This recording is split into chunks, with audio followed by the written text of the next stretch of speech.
No one on earth who travels quite like the Saudi Arabian king, Salman bin Abdulaziz Al Saud. Just to put this into proper perspective, let's talk about how much he spends just to travel. The king has a net worth of over $20 billion, so it's not like he's hurting for travel costs. For normal people, the cost of an international vacation is roughly around $3 grand. The Saudi Arabian king absolutely destroys this budget. When he took his all-inclusive vacation to Morocco, it was reported to be possibly the most expensive vacation in modern history. His vacay price tag came to around $100 million. Once you learn about his normal travel routine, honestly you'll be kind of surprised that his budget is that low. So how many people does the king travel with? A small staff like 20 people? No.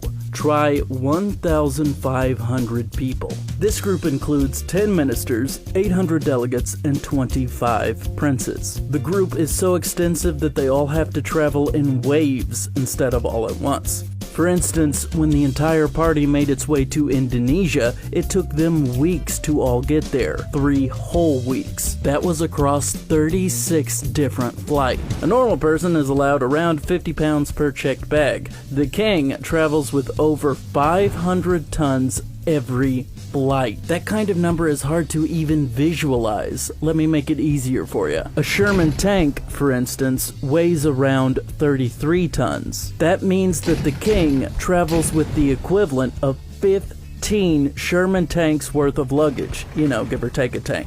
Like any of the richest people on earth, the king travels with his luxury ride so that he always hits the road in style. For him, that includes 2 Mercedes-Benz S600s. Each of them cost $200,000. When he traveled to Jakarta, it was reported that nearly 600 people were brought in to serve the king and his entourage. This includes a massive amount of security, as roads have to be closed, buildings secured, and threats assessed. Perhaps the biggest flex the king is known for is traveling with an electric elevator.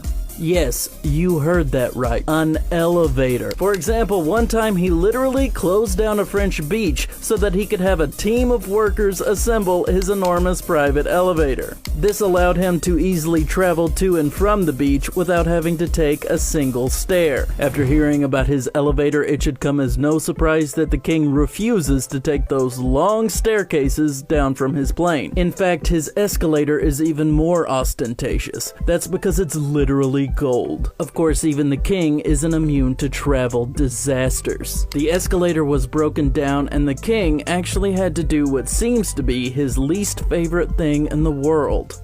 He had to walk down the stairs. Staff who have worked for the king have said that he gifted them all-included trips to Mecca to make their pilgrimages. A very special gift indeed. That's a hard tip to top. Pilgrimages to the holy city can cost people upwards of 10 grand.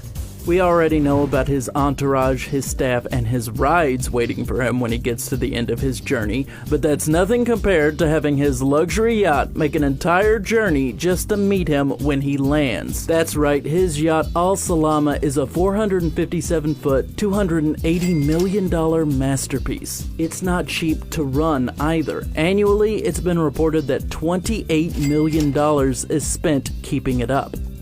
We know about the kinds of cars he rides in when he travels internationally, but what about his entourage? Well, they don't all quite ride like he does, though they're not exactly forced to take a rent-a-car either. The Saudi Arabian king's entourage all get limousines to escort them wherever they need to go.